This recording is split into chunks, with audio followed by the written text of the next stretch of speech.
Welcome to our Stand Together Maryland event. Maryland has a long, rich history in farming and land preservation. Today, agriculture represents the state's largest commercial industry and single largest land use, employing roughly 350,000 people and nearly 6,000 full-time farmers and growers. This is a testament to the state's productive soils, mature farming infrastructure, and an embedded commitment by Marylanders to preserve and protect their natural areas and open spaces. In 1969, Maryland became the first state in the nation to adopt a land preservation policy with passage of the Program Open Space Act. Less than a decade later, in 1977, Maryland created the Agricultural Land Preservation Foundation with the intent of preserving prime farmland and woodlands. Urban sprawl will always be a challenge for this small, populated eastern state. These progressive legislative actions, together with local land use regulations, have enabled Marylanders to retain much of the state's rural and historic character. In 1999, the Sierra Club ranked Maryland first out of the 50 states for open space protection. But there is a new threat to Maryland's farm and forest lands. SB 216, the Clean Energy Jobs Act, which went into effect in October 2019, dramatically increases the percentage of Maryland's electricity that must come from in-state solar energy facilities by 2028. Contrary to what much of the public has been led to believe, the solar panels needed to meet the requirements of SB 216 will not be limited to rooftops, parking lots, or retired landfills built within or close to urban areas. The aggressive time frame and sheer number of megawatts needed to comply with the mandate means tens of thousands of farm and forest acres could be transformed into solar electric generating facilities. The state's historic character, historic properties, cultural landscapes, archaeological sites, and breathtaking rural viewsheds are all at risk. Remotely sited solar facilities could also mean costly upgrade to Maryland's grid system in order to deliver the energy to other parts of the state. The race is on to install millions of solar panels wherever possible. Solar energy enjoys high public support, but such support assumes that solar facilities will be properly sited. Unfortunately, Maryland's track record for approving solar energy shows careless planning and a willingness to see the state's most precious and environmentally sensitive lands damaged and destroyed to meet the solar energy mandate. The risks are real, the damage is already happening, and the time to act is now. Thank you for attending our Stand Together Maryland event. You will hear from Maryland residents and organizations with expertise in planning, farming, and preservation as they discuss how valuable lands can be lost to solar arrays. Farmers will explain why most Maryland farms cannot afford to set aside acreage for energy production. Finally, we discuss the billions of dollars that Maryland ratepayers will pay over the next few years in order to subsidize the mandated solar build-out. Thank you again, and now to our host. Hello, I'm Elizabeth Watson, your host for this program. I'm a regional planner specializing in rural communities, and I live in Chestertown on the Upper Eastern Shore in Kent County. Tonight, you're going to learn about the challenges of poorly planned solar siting. As we move into a future of more renewable energy, as Marylanders, we need to be thoughtful about how to do that in our state. So during this program, you're going to see 6 case studies that highlight different issues that are related to solar siting. We will end with a positive way to incorporate good planning into the solar siting process. Please use the chat column to add your questions and comments. We'll have a panel of some of our speakers at the end, and we'll be able to respond to as many questions as we can. Those of us tonight who are part of this program have come together to share our learning process. I was not an energy planner in 2013 when I became involved in the fight here in Kent County. And the others of us have had a steep learning curve, and we want to share all of that with you tonight. We need more Marylanders to join us to stand together. Once valuable farmland, forests, and wetlands are gone, they cannot be returned. And Maryland has worked a long time to fight them. Let's bring on Drew Schmidt-Perkins. Drew, I'm going to ask you to say a few words about yourself, but I think many Marylanders know you because of your hard work through Thousand Friends of Maryland some years ago when you ended a 20-year stint with them. And you're still active in Maryland legislation. So introduce yourself for us.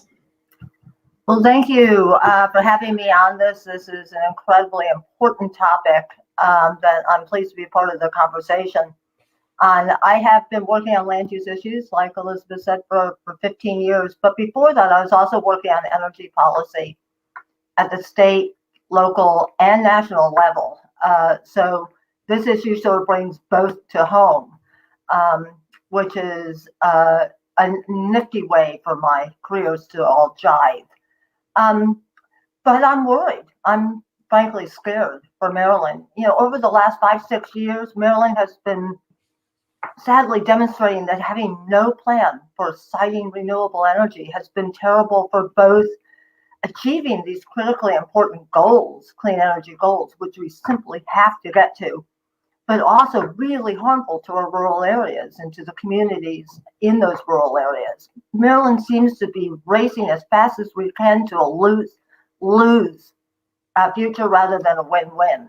But we can change that. We just need to really think about this issue holistically and a lot more strategically. Collaborative planning, as has been said, has been a critical part of Maryland's history. And we lead the nation in so many ways in how we plan for our development future.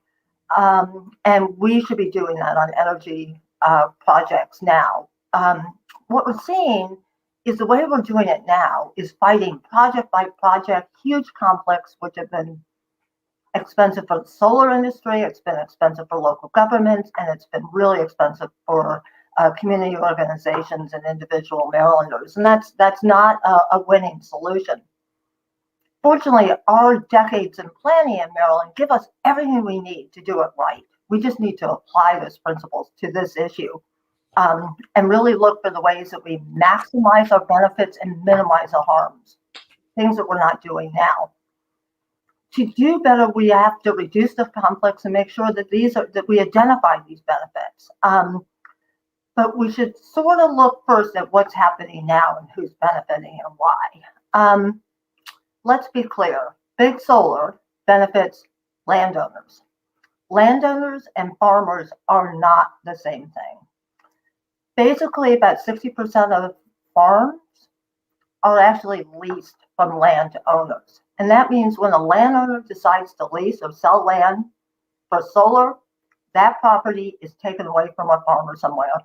And we're not growing more land. So that means that the farmer can't just go down the street and rent another 100 acres. It's gone. His agricultural ability is curtailed. So farmers have lost critical acres that can't be replaced. The agricultural economy shrinks, and only the landowner and the solar industry profit. It's also important to note that these solar industries are not local businesses. They're most often out-of-state companies, and way too often actually international companies. So this is just dollars leaving Maryland and control leaving Maryland. And the jobs that are brought in to build these facilities are short-term and often not local residents. So this is not a good math for Maryland. It's hurting our rural economy, and it's not helping Maryland's economy. When we locate solar to minimize the harm and maximize the benefits, we have very, very different math. When we move solar onto, as we said before, landfills, brownfields, all this other disturbed land, we have a very different calculation to do. First, we have to admit that these projects are more expensive than building things out on green fields. Everything is, solar is too, which means we're going to need more projects, and we're going to need to really do them strategically to make sure that we have these kinds of benefits. So what kind of benefits? Well, one, these projects on rooftops, on even huge facilities and closer to town, are frequently referred to as ladders to opportunity. These are the jobs that people can start off on the lower rung, gain experience, get more and more pay, and really begin to have the really livable wage. This is money that in turn stays in Maryland, helps build our local economy and solve any number of other problems with our local economy. Supports the individual, builds the local economy. While rural utility does not provide energy savings necessarily to Marylanders, whereas having these units on somebody's building, whether it's a big, huge warehouse or your own rooftop, reduces those energy bills, bringing savings to people, money that then stays in the community, gets reused out someday at restaurants, hair salons, someday in our future. We hope that's happening again. But these monies stay in Maryland. So let's be clear, every industry has eyed our rural lands. Every industry has eyed that. Whether it's the home builders or the shopping centers or highways, they've all said, but it's cheaper, faster and cheaper to go after our rural lands. Nothing's out there. This empty land, we got a better use for it. And the solar industry is no different. But all these other developments have been part of a comprehensive plan to decide where should we put the next housing unit, where should shopping go. And just like all the other development, our solar industry should be doing the same thing so we can actually do it right. Creating clear solar guidelines is working in other states. It simply is. Just look at New Jersey, the most densely developed state in the country, is doing it right. If they can do it, we can do it. So let's start doing it. You know, our ag land in Maryland's only about 20% of the whole state. Add in some of the other environmentally sensitive and historic lands, we're talking about a small percentage of the state that should be off limits for this kind of development. Why don't we go after that other 70, 80% and see what's there? What can we do to bring back lands that right now may not be on the tax base, may not be part of a solution, may be losing money for the local governments? What can we do to bring these lands back to help us bring those jobs in and rebuild our local economy? This is happening. We have a huge, one of the largest landfills solar projects in the country is in Annapolis. Anne Arundel just announced another one. We're seeing these projects everywhere. They can be done. We need to do more of them. So if we have a smart plan, Maryland will be much more easily able to meet these critical goals, do our part for the clean energy economy with less conflict, more benefits, and actually succeed, because the current method is not working right now. We urgently need to get moving on a plan. And I'm excited about this next part of this conversation where we learn what has been happening in Maryland and then where we can go. I'm going to sit back and listen and learn now from the rest of you all. Thank you so much, Drew. This is great. You know, Maryland was one of the things that I've done throughout my career is land conservation. We had the first conservation easement in the country that was admitted as an automatic deduction by the IRS. It was protecting the viewshed from Mount Vernon. We've done such innovative things in this state from back then and all the way into the 1990s with smart growth and all the other good things that we've done. I just don't understand how we got there. And I'm not sure that we'll solve that tonight, but I think that we do see a way forward in innovative Maryland style. Okay? So thank you so much, Drew. And let's bring on someone else at this point. I'm going to do some definitions, but I think I'll do the definitions after we meet Judy Gifford. Judy is a passionate farmer who started her dream job as a dairy farmer at 39 after a career working in cooperative extension at the National Institutes of Health and on Capitol Hill. She learned many innovative ideas when she served on the Northeast Sustainable Agriculture Research and Education, or SARE, Administrative Council. You will hear about her 60-acre farm that she works along with her husband, Robert Fry, a veterinarian. Let's take a listen to her explain her farming practice and why she feels passionately about saving farmland.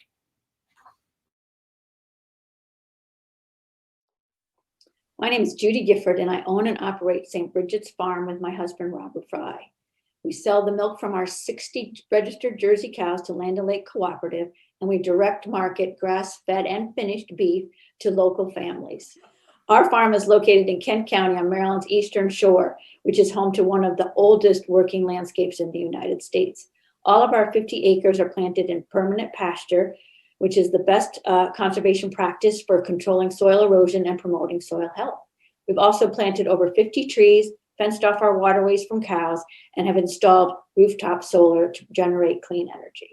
We have permanently preserved our farm with conservation easements and chose to put in rooftop solars rather than place them on our ground. It is alarming that 2,000 acres of farmland are developed every day in the United States. That is the equivalent of 40 farms like mine taken out of production every day, or 14,600 farms my size are paved over every year. Because of increasing population and decreasing productivity due to climate change, experts predict that we'll need to increase food production by 60% by the year 2050. That means every acre of farmland must be preserved.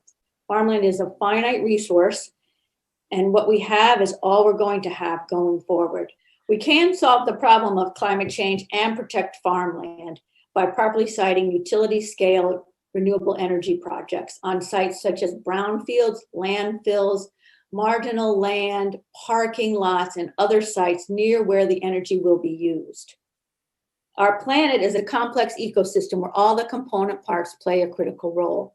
Once we begin to cover millions of acres of farmland with solar panels, the process will never end until we run out of this precious and limited resource.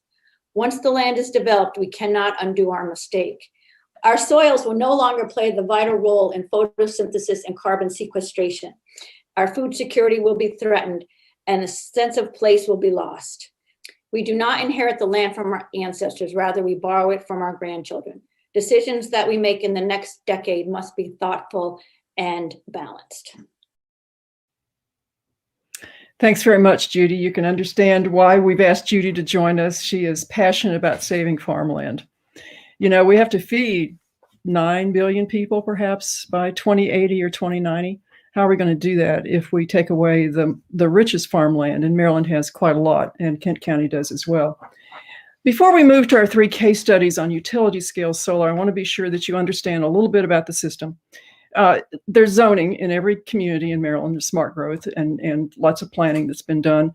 What's happening with utility scale solar is that they come under the purview of the Public Service Commission. Maryland was a pioneer, in fact, in creating these public service commissions. It's a model for other states. Was founded in the late 1980s to help with the siting of, coal-fired plants. So now the solar and wind energy comes underneath them. When a developer comes to the Public Service Commission with a site that is more than 2 megawatts, which is about, maybe 12 acres per megawatt when it's that small, but we're starting to talk 8 acres per megawatt above that, Public Service Commission is in charge, and they can preempt local zoning. So when you hear PSC, that's the Public Service Commission. There's another body called the PPRP, Power Plant Research Program, which is based in the DNR. And these are scientists and planners who do assist with environmental review on behalf of the Public Service Commission. And let me make sure that you understand that there is something called community solar.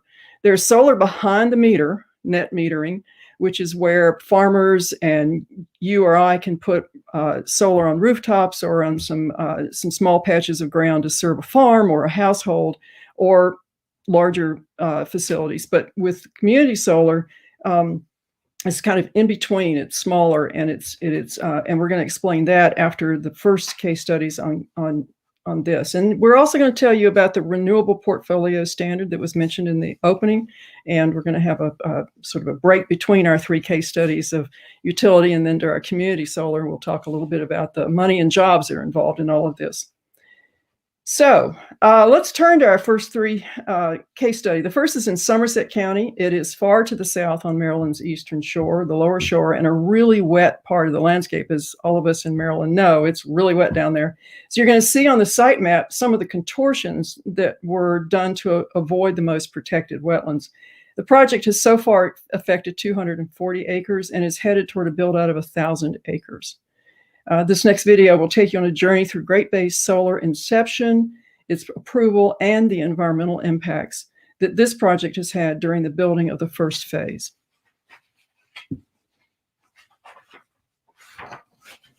This presentation will be a look at what happened to a solar development in a project after it was approved by the Maryland Public Service Commission in Somerset County, Maryland.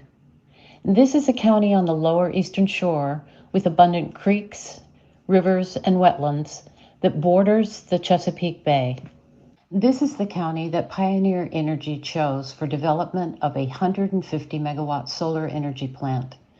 The project would occupy 1,000 acres of land, but the parcels that were leased were not contiguous. They were scattered over a wide territory within the county. The company submitted an application to the Maryland Public Service Commission for the required Certificate of Public Convenience and Necessity, or a CPCN.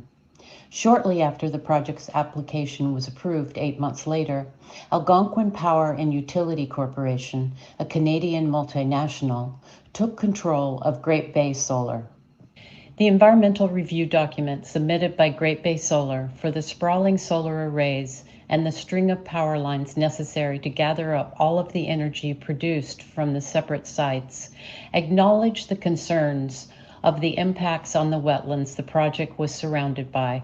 The applicant would assure compliance with permits, adhere to mitigation measures during construction, and direct its contractors to follow the conditions put forward by Maryland Department of Environment, MDE, and the U.S. Corps of Engineers. But what happened was anything but adherence or compliance to the permits for the protection of the fragile environment in which they were building their green energy project. In 2017, during the construction of Phase 1, the first 75 megawatts of Great Bay Solar, the Maryland Department of Environment documented numerous and repeated permit violations at Site Number 1, Site Number 3, Site Number 4, and Site Number 6. These egregious violations resulted in a settlement agreement with Maryland Department of the Environment for $400,000 in 2018. This was the largest recorded settlement for wetland violations in the 5-year period from 2015 to 2020, with a $100,000 being the second highest fine levied by MDE against a coal ash waste management site. The violations at Great Bay's solar sites were not the only impact on the environment. Maryland Public Service Commission dealt with an application by Delmarva Power to build a 138 kV transmission line. The case centered on the need for the line, alternatives, and the destruction of important water and wetland resources posed by the project. This transmission line had no relationship to the reliability of delivering power to the lower Delmarva Peninsula. Rather, this line was needed as a direct result of needing to export power generation north. Great Bay Solar was the last of those generators to enter the processing queue at the Regional Transmission Organization, PJM, and without the injection of this power into the transmission system, no upgrade would have been required.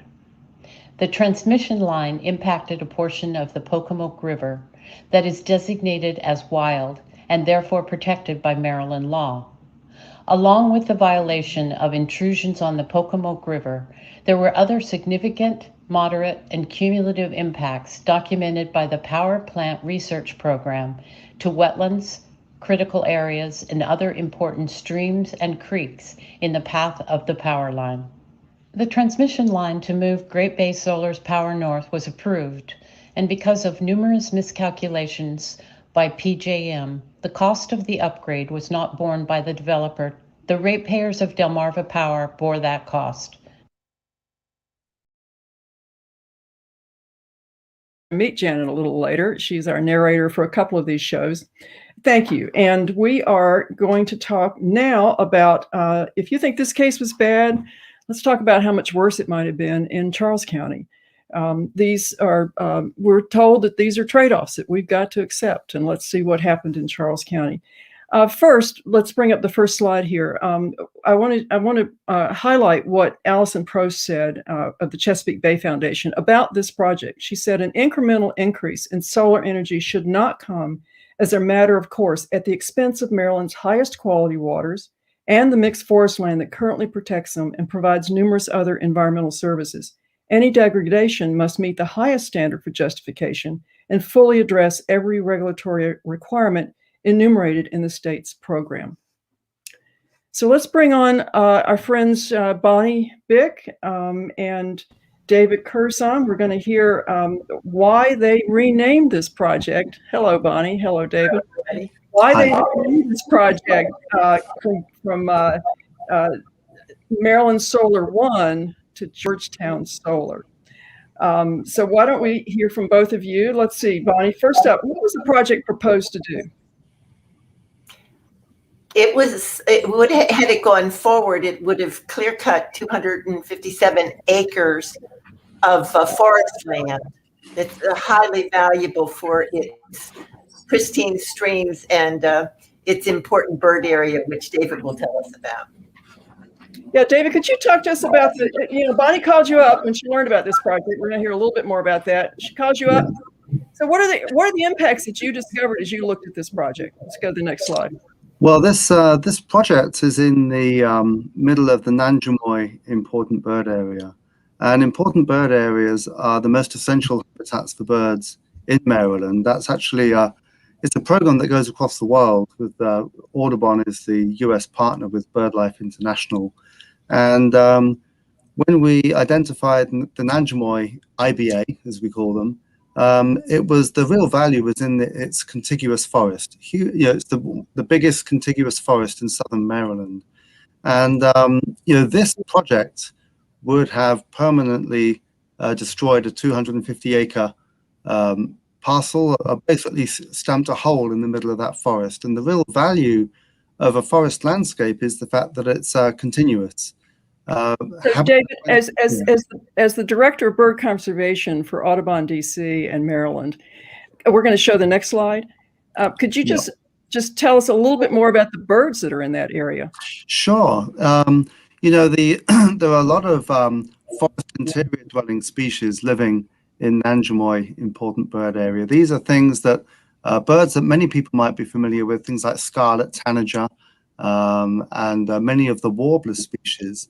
But there are some fairly rare species in that assemblage which actually lived on the project site or very close to it, things like the eastern whippoorwill. And this bird has been rapidly declining for a long time. Many of these forest birds have. So there was a number, many warblers, other forest interior dwelling birds, things like Kentucky warbler and hooded warbler. These are birds that need a healthy forest understory. That's wonderful. Thank you so much. I think we all need to imagine these places. I was on the Nanjemoy, not on the Nanjemoy, on the Pocomoke, and got to see a prothonotary warbler for the first time. They're beautiful. Yeah. If you go down there just in a few, not too long from now, you see the fringe trees that are sort of like little waterfalls of wildflowers down.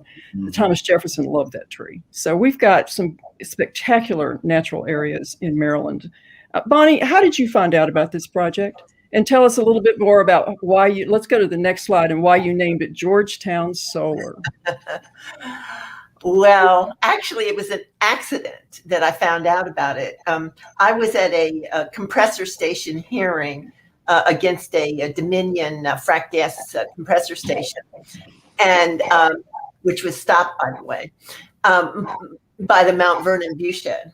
So that was very good. But after everybody cleared out and we had lots of people there for that, I noticed one of my friends still staying there. And I went over and found out that, my goodness, she told me in just a minute what was happening.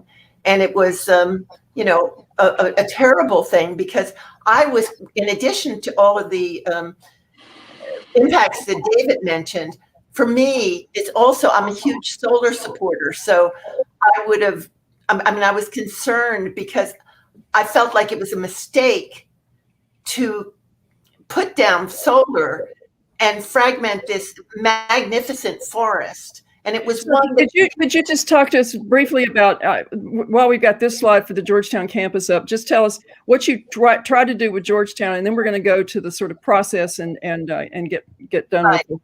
But just that it would have been counterproductive to have gone forward with this, because so many people would have been so negative about it. And we want solar to be successful. And this slide shows that the red line is the size of the clear cut for the solar panels, and the yellow is the size of the Georgetown campus. And we did have events at Georgetown, and I can tell you every tree there was so valuable to the campus, and the thought of cutting that much forest, it was really unacceptable.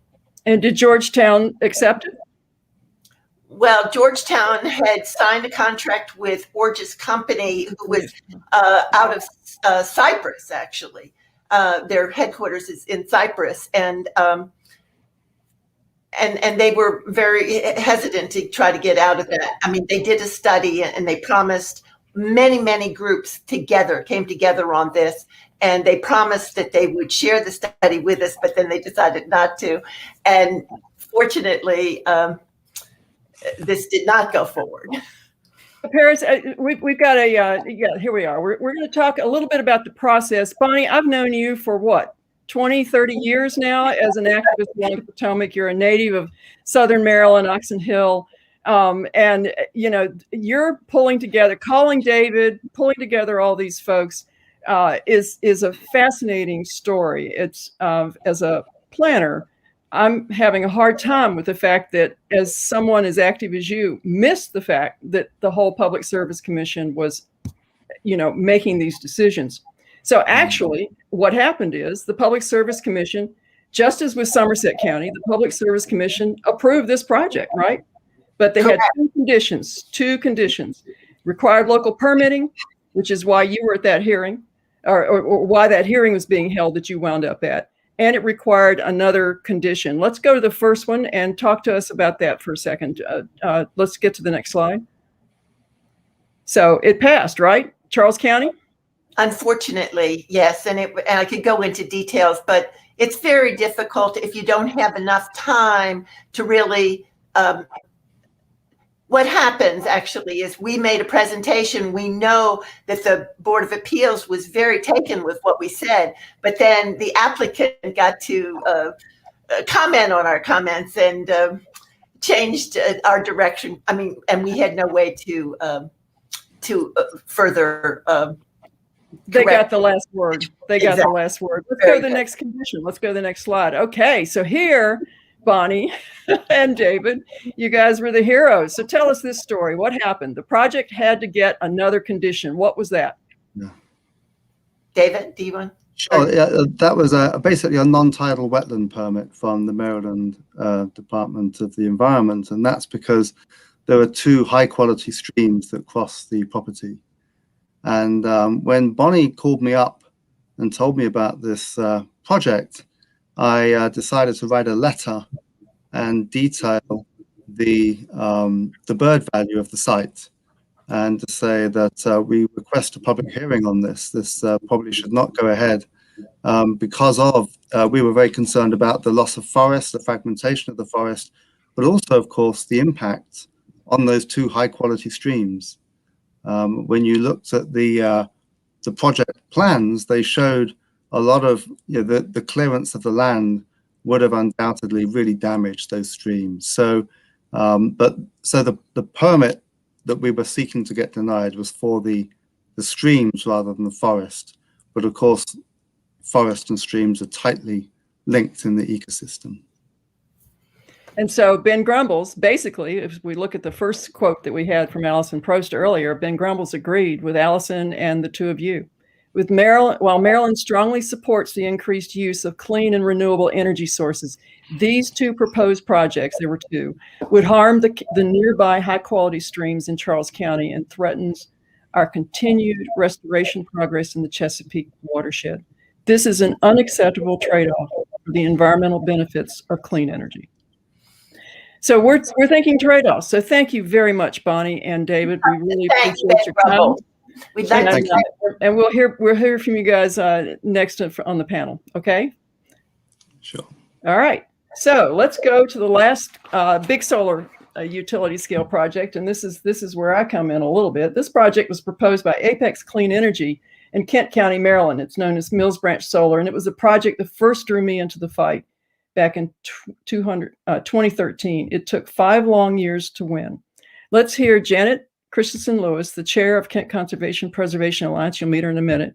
She's our narrator, and let's hear about this project.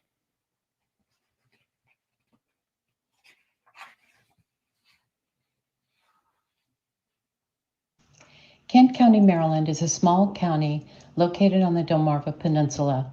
This eastern shore county is bounded on 3 sides by the waters of the Chesapeake Bay and the Chester and Sassafras Rivers. It is a land rich in history and is agricultural and rural in character. Apex Clean Energy, a renewable energy developer from Virginia, decided to build a 60 megawatt solar generation plant in Kent County in 2015. Although the county's land use ordinance had established districts within the county that allowed utility scale solar, such as in the industrial and employment zone districts, Apex chose to ignore those land use ordinances and proposed Mills Branch Solar on 500 acres of prime farmland in a priority preservation area and in the agricultural zoning district that excluded utility scale solar development. Despite objections by Kent County, Apex Clean Energy proceeded with the project. They filed an application with the Maryland Public Service Commission in December of 2015 for a Certificate of Public Convenience and Necessity, or a CPCN. Approval of electric generation in Maryland is delegated to the Public Service Commission, or the PSC, and the PSC has the authority to preempt local land use ordinances. Based on our understanding of the significance and fragility of a landscape that could be destroyed by improper placement of industrial projects, particularly one of the size being proposed by Apex, Kent Conservation and Preservation Alliance joined Kent County in opposing Mills Branch Solar, becoming an intervener in the application process conducted by the PSC. The importance of the vernacular landscape in Kent County was documented in a 2019 report underwritten by Kent Conservation and Preservation Alliance with help from a Bartus True Providence Preservation Grant given by the National Trust for Historic Preservation. The authors of the report wrote in the executive summary that a large agricultural landscape on the East Coast that has the high level of continuity of land use and surviving physical characteristics as is presented in Kent County is among the rarest of the rare. Besides the violation of Kent County's land use, which is protective of its prime agricultural land, there were many other aspects of the project that were concerning. For instance, Apex Clean Energy argued that the Forest Conservation Act, a state law that was adopted in the land use ordinances of Kent County, should not apply to them.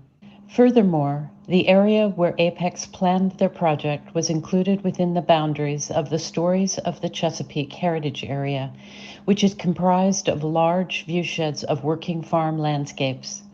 Those landscapes, important to the heritage area, would be compromised by the project, and the impairment of that landscape could not be mitigated by landscaping, as Mills Branch had proposed. Testimony presented on behalf of Mills Branch by the developer Apex supported that there were areas of Kent County available for utility-scale solar in zoning districts where such a use is allowed, but they failed to present any evidence that they had actively evaluated an alternative location. At the end of over a year of legal proceedings at the PSC, Judge Sober, the public utility law judge, rendered a decision.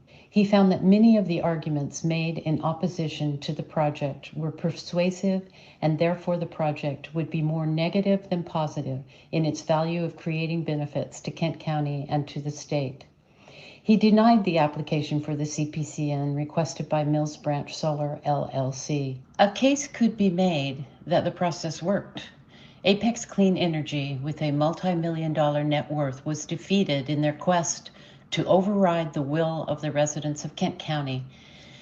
The evidence presented by Kent County and Kent Conservation and Preservation Alliance ended in vindication, but at what cost? This outcome came at great expense to private citizens protecting their farmland, heritage, and culture from massive industrialization. Both the county and Kent Conservation and Preservation Alliance were required to squander resources, time, and money on legal representation just to maintain their right to govern land use, protect their heritage, and to ensure that farmland continued to be recognized as the highest and best use of their land. The development of utility-scale solar is happening on the farmland in the rural counties and poses a threat to the agricultural sector and the people working in farming and farming-associated industry. What is clear is that there is a lack of planning on Maryland's part to place guardrails around the development of renewable energy projects requiring vast amounts of land in order to produce energy. As long as Maryland gives developers free rein, they will continue to site their solar projects where they see the highest profit potential, which is on the prime farmlands of Maryland, and residents will continue to pay a price. So we could argue that the system worked. We actually won. Kent County and Kent Conservation and Preservation Alliance won on the merits. But that was back when the solar carve-out was 2.5%. By 2028, we will have to produce in Maryland, our goal is to produce 14.5% of solar energy in the state. That doesn't count things like Georgetown Solar. They're going to sell that electricity out. So we have real challenge because the conditions under which we won that case do not exist anymore. So we've talked about all the impacts that we can have solar and properly sited on farmland and environment. Janet Christensen Lewis is going to give an overview of what the RPS is. I'll let you figure that one out, and what it is supposed to do and how much it has and will in the future cost. Janet is a transplant from the West Coast. She and her Eastern Shoreman husband live and work on a 320-acre organic farm located on the Chester River. Her appreciation for Kent County and its highly significant working cultural landscape has been built through her associations and work with Kent Conservation and Preservation Alliance, where she serves as its chair of the board of directors. Janet? Hey, thanks, Elizabeth. I guess we've learned a lot since those early days when we didn't know what PSC was, right? Oh, it was really hard to go through. Yeah. So much time, so much volunteer time on all our parts. Right. Yeah. Okay. I think we'll bring up the slides and I'll get started here. So I'm going to introduce you to the current renewable portfolio standard in Maryland. The 2019 legislation was introduced as the Clean Energy Jobs Act, but its underlying purpose was to increase the share of renewable energy that Maryland required the ratepayers to support. A payment system has been created not to pay developers for the actual electrons generated, but for the clean energy attributes assigned to those electrons. These payments are called renewable energy credits, or RECs, or solar renewable energy credits, SRECs. Next slide. By 2030, the RPS requires that Maryland's utilities buy credits equal to 50% of the power consumed.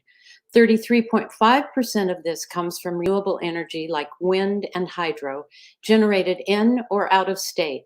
However, solar generation is in a special classification. The solar credit can only come from solar generation produced within the state. The purchase of solar energy credits must reach 14.5% of all retail electric consumption by 2028. The cost to utilities responsible for buying these required credits is passed through to the ratepayer. Next slide. From 2014 to 2019, Maryland ratepayers were billed $439 million for the renewable energy credits attributable to non-solar generation and $218 million for the solar built within Maryland. The total cost to ratepayers was $657 million. This expense was for a time period when the RPS requirement was set at a maximum of 25% with a 2.5% in-state solar carve-out. Next slide. But with the doubling of the RPS to 50% and a 580% increase in the credits needed from solar produced in-state, the future is going to get more expensive. The non-solar renewable energy credits we can estimate a range between $2.4 billion and $3.4 billion. 70 to 80% of this money will flow out of Maryland in payments to developers in surrounding states. Next slide. The ratepayers of Maryland are looking at a bill of $176 billion for the costs associated with solar carve-out. These billions of dollars take into account only the direct transfer of money from ratepayers to developers and shareholders of renewable energy. It does not cover the costs transferred to the ratepayer for upgrading the transmission and distribution system, which is needed to accommodate the renewable energy transition, nor does it include the outlay of tax expenditures for federal subsidies. Next slide. So what can we expect to see in terms of Maryland job creation from the Clean Energy Jobs Act? Maryland actually had a 10% decrease in jobs in the solar field in the period 2016 to 2019, despite an 18.5% increase in solar generation. The Power Plant Research Program, in a 2019 publication on the impacts of the RPS, documented the fact that Maryland, with the largest solar carve-out of all states in the regional transmission organization of which Maryland is a part, experienced the largest solar job loss. Next slide. California, which ranks first for solar output in the nation, experienced a similar decoupling of solar sector jobs in the same time period. In fact, this disassociation of jobs was experienced nationwide. Next slide. The bulk of the jobs created in solar generation is in construction and installation. However, it is the stable jobs created in operation and maintenance to keep the to keep the installed solar systems operational that are presumably the sustainable jobs left after construction is finished. These are the jobs that are necessary into the future to do the wire repairs, replace broken panels, and mow and maintain grounds around solar arrays. These O&M jobs represent a small fraction of the overall job total. For Maryland, it's about 5%. Next slide. The fraction is consistent with the 4.5% nationwide. Next slide. The future for these stable and permanent O&M jobs in Maryland has been estimated by economic modeling to be only 15% of all jobs created by the RPS. Next slide. What about future jobs created by the Clean Energy Jobs Act? Exeter Associates, in coordination with the Power Plant Research Program, delivered a report to the Maryland General Assembly in December of 2019. In this report, they estimated by computer modeling that job creation would amount to about 1,943 full-time equivalent jobs per year in the state, inclusive of all direct, indirect, and induced jobs. However, one of the important caveats included in the report was that the estimated job modeling does not account for a shift to solar employment from other sectors. Also, the modeling does not take into account job losses, which might be caused by the RPS policy. Jobs that could be lost in Maryland due to increased cost of electricity or in the agricultural sector because solar displaced productive farmland. Next slide. Each direct full-time equivalent job will cost Maryland ratepayers an estimated $140,000 per full-time job. Thank you. Now to another type of commercial solar.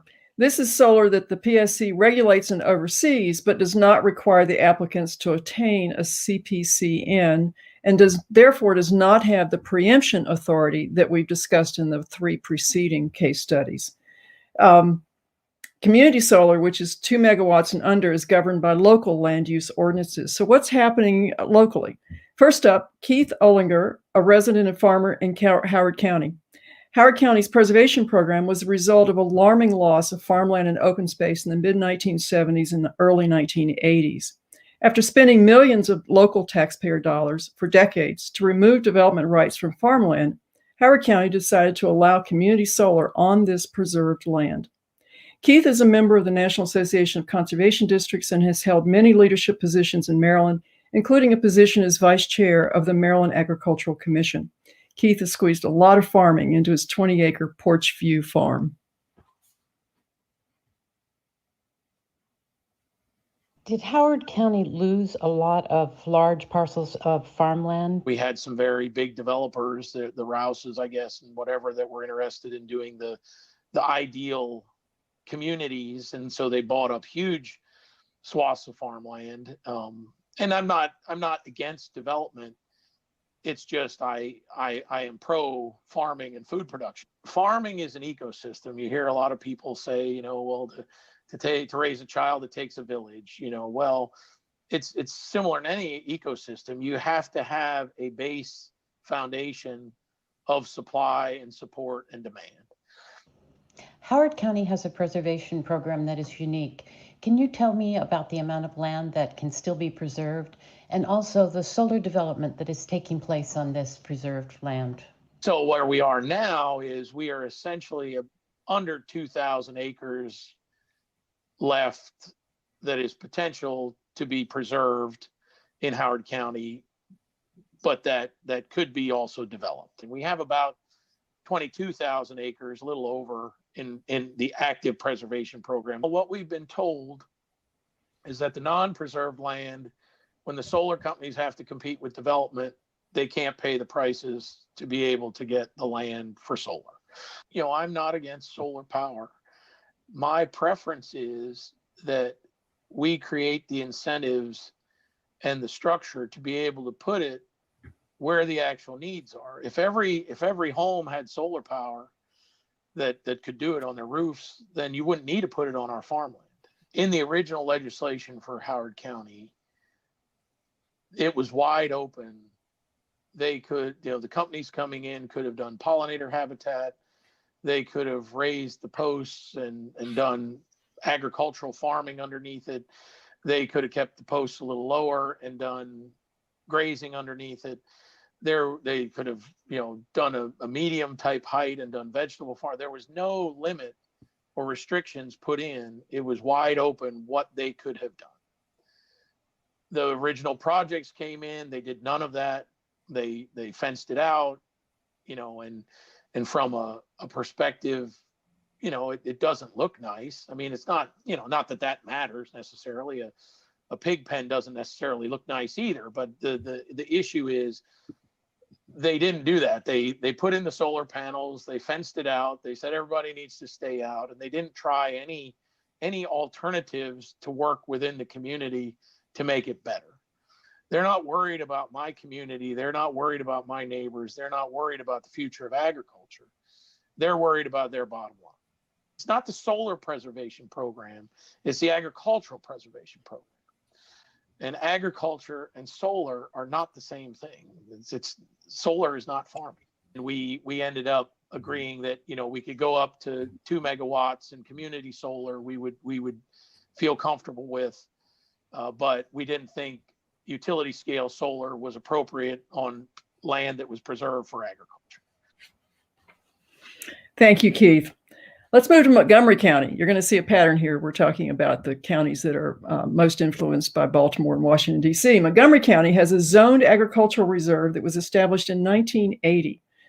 This farmland protection program has been called the most famous most studied and most emulated program of its kind in the United States. It is a rare example of a large swath of rural farmland in proximity to urban development, Washington, D.C. Some of the land is permanently protected, but much of it is not. Only zoning keeps it available for permanent protection someday. What has happened in Montgomery County to the protective zoning of that reserve? Caroline Taylor, Executive Director of Montgomery Countryside Alliance, and Christina Bostic, the Alliance's Senior Conservation Associate, will give us an update. Caroline and Christina could not join us live this evening because, like many rural residents, they are internet challenged, but I think you'll hear their message loud and clear. This is Caroline Taylor, Executive Director of Montgomery Countryside Alliance, coming to you from the Agricultural Reserve. I'm Christina Bostic. I am the Senior Conservation Associate at Montgomery Countryside Alliance. We are the team from Montgomery Countryside Alliance that worked with our colleagues over the past year on reining in a proposal to allow for industrial commercial solar arrays in our master planned agricultural reserve. Last Tuesday, the full council took the issue up for a final vote. I'm happy to report that with a 7-2 vote, they agreed with the stakeholders' recommended amendments. Let's go back a little over a year ago when the zoning text amendment was proposed and was to be fast-tracked during the pandemic. It took a lot of muscle, a lot of citizen action with many hundreds of emails to the council asking for a more systemic approach to climate change, to wait for the county's climate action plan, to not rush this through during a pandemic. That was met with deaf ears on the part of the proponents of the zoning text amendment. But the good news was that the council, at the time, Council President Sidney Katz heard from the agricultural community and set up a work group, which in some ways was destined to fail. There were 4 industry or proponents of the amendment. There were 4 of us that were conservation or agricultural stakeholders. So while we were largely deadlocked, what did emerge was a crystallization of what needed to happen with this use in this place. And that was that it needed to be designated as a conditional use with the appropriate scrutiny and transparency and public participation. And moreover, we needed to protect our most productive soils. The next step as a conditional use is to set the sort of regulatory framework, the conditions that will be attached to the use that when it goes to the Board of Appeals. So much of the concern about the CTA when it was introduced on the part of farmers was that it would take acreage away from the 60% of farmers in the ag reserve that lease their land. We even heard reports of farmers losing their land leases once the CTA was proposed, not passed, proposed. We at Montgomery Countryside Alliance run a land link program where we are trying to get the next generation of table crop producers matched with long-term leases here in the county. Solar companies were offering just many, many times more the lease amounts to landowners. Thanks, Christina. So as you see, that was our central argument. There were a number of others, but if I were to offer any advice to you, I would offer the following. Build a strong, robust coalition. By the end of our efforts, we had a 62-member coalition, which, by the way, was ably led by Clean Water Action, who came in and rolled their sleeves up and really helped. Our local groups, Sugarloaf Citizens Association, West Montgomery Citizens Association, Conservation Montgomery, these groups really took this on, and we worked collaboratively, and we're available if anyone would like to talk. And if you have more questions after you look at the website, don't hesitate to let us know. Thank you so much, Caroline and Christina. This is our last case study coming up. We're at the hour and we've got about 10 to 15 more minutes of presentation, then we'll stay to take questions. So we've asked my longtime friend and colleague, Teresa Moore, to join us to tell us about the situation in Baltimore County. She'll be joined by Susan Minnemeyer of the the Chesapeake Conservancy. I met Teresa years ago when she was staffing the Maryland Greenways Commission, and I was working on protecting the Potomac River. She was also instrumental in one of Maryland's great initiatives of the 1990s, another model, to identify the state's green infrastructure and encourage greater protection of natural acreage that means so much to all of us as residents and communities across Maryland. Today, she's the executive director of one of the state's oldest and most successful local conservation organizations, the Valleys Planning Council. The council was founded to support the famous Plan for the Valleys, done in 1962 by Ian McCard. That plan laid the groundwork for much of Baltimore County's outstanding land use planning and policies and influenced the development of the smart growth policies across the state that we began implementing in the 1990s, those local and state government. It also led to Ian McCard's famous 1969 book, still used by planners worldwide, Design with Nature. Teresa? Thank you. Pleasure to see everybody, and very nice to have this topic. So if I could have my first slide. What our concern was here in Baltimore County was that with all the financial incentives that were being offered to induce the solar industry to get going in Maryland, that we would end up subsidizing the conversion of farm and resource land to an industrial use. And we had spent so much time and effort to create these wonderful policies that it was just a real concern to see that it might be, just easy pickings for a new industry. So we thought here in Baltimore County that it would be a no-brainer that before choosing farmland as the first opportunity to put solar in, that we would make the most of opportunities on already developed or degraded lands. And as you can see by looking at the map on the left, that red line that you see outlining the light yellow area, that's our growth boundary. It's called the urban-rural demarcation line. And everything outside of that, north and on the east and west of it, that is all zoned resource conservation in Baltimore County. 2/3 of our county is set aside as resource land. And 90% of our population lives inside the URDL on that light yellow portion of the county. So we really have a huge tradition of protecting a large amount of our land. And you can also see the blue areas. There are 3 reservoirs. Then Baltimore County has the watersheds for these 3 large reservoirs that provide the drinking water for almost 2 million people in the Baltimore metropolitan area. So we got caught flat-footed, like much of the state did, because we didn't plan ahead for solar. It's not in our master plan, and we just didn't see it coming. So our council, scrambled like a lot of people did to create regulations. And what our county council did was set a limit of 10 projects per councilmanic district. And if you look at the map on the right, you'll see that we have 7 councilmanic districts. And I think the expectation was that that would sort of, spread out evenly the number of projects that each councilmanic district got. But as you'll see, there was quite a preference for the ag priority preservation area. And that's the area on the left map that's in the light green.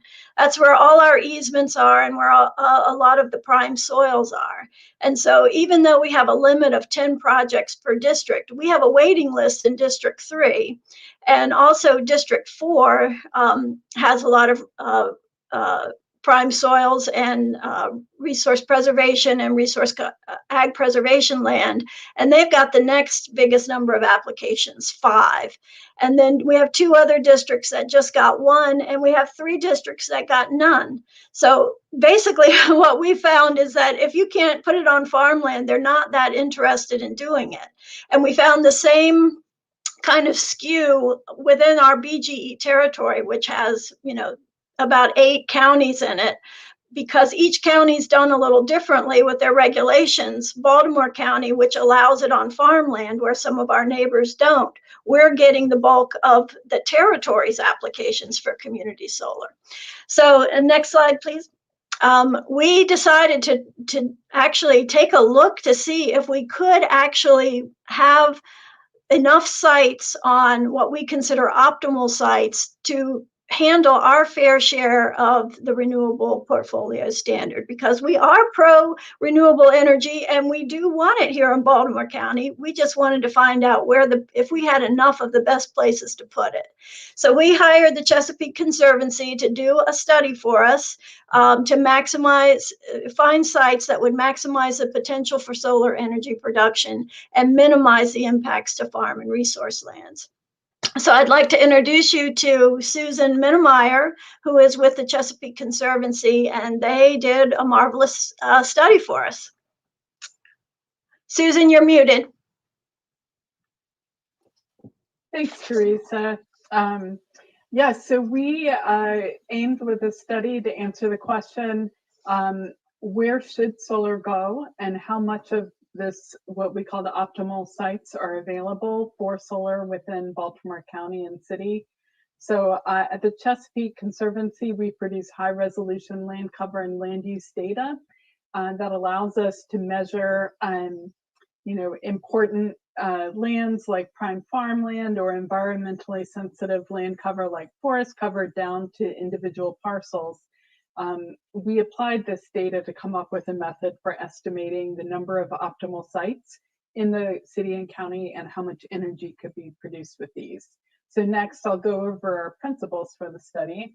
So, as many of us have said, we believe solar energy development is critical to meet our climate mitigation goals, and careful siting of solar energy can maximize the benefits of renewable energy and reduce the adverse impacts. It's important that we also ensure equity of solar energy benefits so that everyone can access the cost savings of solar energy. But we recognize that policies and incentives for wise solar land use may be necessary. Next, we estimated how much energy should be produced in the area, and to estimate the fair share, we came up with measures of energy consumption in Baltimore City and County. This region uses nearly 20% of the electricity consumed in the state. So we set an ambitious goal for the amount of sites for renewable energy we would need in this area.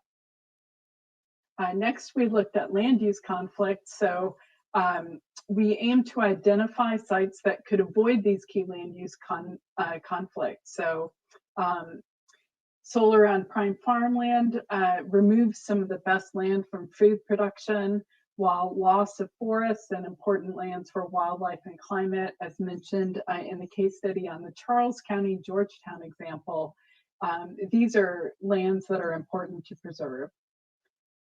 Meanwhile, degraded lands offer a great opportunity for putting abandoned, degraded, or contaminated lands to productive use.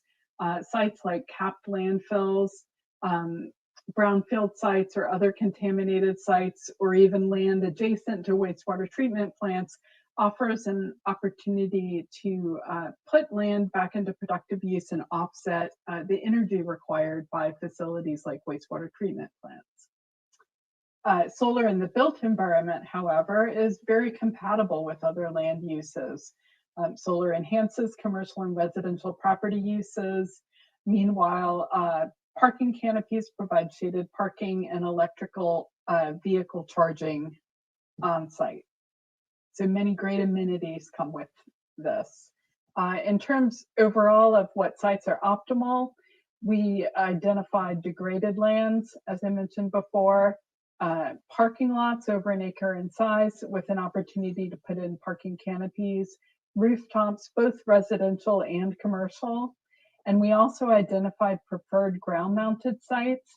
And these are sites where ground-mounted panels were not, sites with opportunities to avoid prime farmland or other environmentally sensitive land. And these were a second tier of options after optimal sites. So next, I want to go through some examples of optimal siting. Annapolis Solar is the largest closed landfill project in North America. It's 80 acres in size and an excellent example of putting degraded lands to better use. And then in commercial solar, Target has rooftop solar on many stores across Maryland. This one is in Middle River, Maryland. The IKEA in Baltimore, Maryland has rooftop solar and just put in new solar parking canopies. So these two companies are big leaders in this area in terms of meeting their greenhouse gas reduction commitments with optimal solar siting. We also wanted to answer the question of, are optimal sites enough? So in our study, we found enough sites in Baltimore City and County on these optimal sites to meet renewable energy goals if just 8% of these optimal sites prove viable. And we recognize, when we're looking at rooftop solar, that many individual buildings might not prove able to support solar on the roof, or there may be individual reasons a particular site won't work. But we found that if just 8% of optimal sites prove viable, these sites alone, without even looking at the preferred ground-mounted opportunities, could be used to meet renewable energy goals. And then just to sum up, our recommendations from the study were, yes, there are enough optimal sites that they can provide a great share of the renewable energy production for solar. As a second tier option, ground-mounted sites that avoid prime farmland or ecologically sensitive lands can provide additional opportunities. And third, as we've said, these optimal sites may not be as inexpensive as using farmland for solar, but by providing incentives or policies that encourage solar development in these areas, we can steer solar energy production to the places with the least land use trade-offs. So I'll close there. I'd like to thank everyone for following this event. Thank you so much, Susan. That was wonderful. And you can get the report at the Chesapeake Conservancy's site, right? So we're going to bring the panel together, everyone who has been able to stay for this. And Mark Nelson is going to facilitate and ask the questions for us. Mark, where are you? And could you introduce yourself, please? Hey everybody, glad to join, and fascinating presentation. I'm here in Chicago, Illinois, because I am one of those young people who has only lived in cities, is addicted to cities, will probably always live in cities. And I have to say, your presentations tonight were extremely interesting to me to see a world that, quite frankly, very few people in my generation will ever know about. I think we saw and I'm sure it's just scratching the surface, a level of depth of, I suppose, interrogation of what the plans mean that are made in cities for those of you outside of cities. And I have to say, I'm worried about a few things, and I'm looking forward to asking a few tough questions and seeing if we can get a little bit more perspective. I am managing director at Radiant Energy Fund, and I do a lot of stuff in nuclear energy. And one of the most common things I hear about is just discussions about how we can use all energy sources. But what we do not hear a lot about is what happens to solar once it's mandated and thrown out to the world. So I've got a number of interesting questions, including one from one of our listeners tonight, and I would love to hear what you guys have to say about it. So from Dan tonight, there's a question about if it takes so many tens of millions of acres in the US of farmland to grow corn for ethanol. He's asking if this means that we should save that space and substitute the corn ethanol growing for solar. And I know as an energy person, I'm a little uncomfortable with using really large areas of land for energy crops when you can do it very efficiently with small sets of land. But I wondered if any one of you would be able to handle this question. Can we just substitute one type of energy crop for solar and have the same environmental effects? Gosh, who's going to take that one? Give us an easy one. Go, Drew. So I'm going to try. This is not my area of expertise, but I think this is exactly, Dan, why we actually need to be planning for our energy future. We need to be looking at all the different ways that we produce energy and figuring out the best ways and the harms. And we know that producing energy through corn for ethanol is actually not that energy positive. So that doesn't seem like that's a great idea. Maybe we should be swapping out those lands for food that is better for us, and growing the agricultural industry a little bit differently. But what we shouldn't be doing is allowing ourselves to be played because there's other bad land use happening. That doesn't mean a solar energy also gets to be a bad land use operator. We need to all be doing better on all these different situations. I like that. I think that's a good approach, that one bad land use does not justify other problematic land uses, which honestly leads me to my next question. And I'd be interested to hear from maybe even more than one of you. Where does farming go? Assuming this is food farming, food for people, where does farming go if it's kicked out of Maryland? Well, I'll take a first shot at it. I mean, when it leaves Maryland, we see that it goes to other states where they have less environmental controls over farming. In Maryland, we have one of the highest percentage of farms into cover crops, as opposed to Iowa and Ohio. They don't use cover crop. They have a lot of erosion. So they also, one of the things that happened is they converted a lot of woods and forest to farmland for the ethanol issue, right? And so if farm production is going to move out of Maryland, it's likely to go into those places, but it's also likely to go to the Amazon.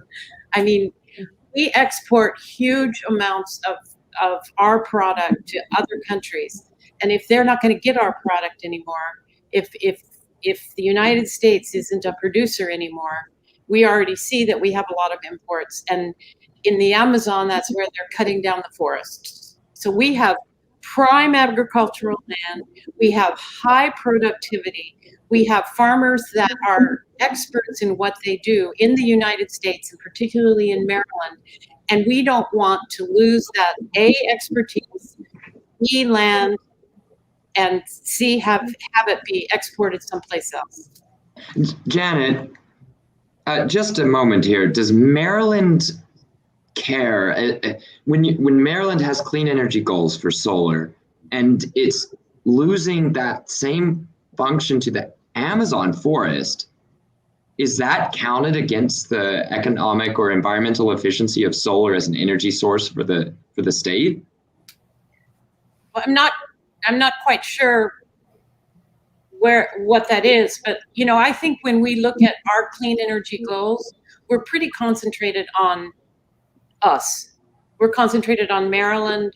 We're not thinking about, the mining that has to go on around the world with, and we're dealing with loss of land in Maryland tonight. But, all energy that we produce has secondary impacts on us and has secondary impacts on the world and on the environment. And, solar isn't any different. It's not special in any other kind of way. Yes, it doesn't produce CO2.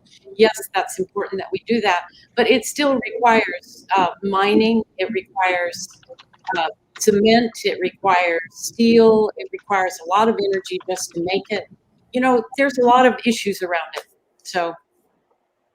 Okay, well then I think that sets up our next question I've got, which is farming itself environmentally friendly? And perhaps as a way to really poke the beehive, so to speak, is farming or solar better for pollinators? Because I've heard of some studies recently that said that solar panels can work well for pollinators. I'm laughing because that's one of Janet's favorite, let's say, bee in her bonnet. I vote for Janet to answer. Yeah, me too. I think Bonnie, weren't they going to put pollinator habitats into the forest and make it be better than it was? Yes, it will end up being like a productive forest, and that the pollinators would be very happy with the clear cut and solar panels because of the planting of pollinator plants. I'm sorry, I consider that like sort of a greenwash on a bad decision.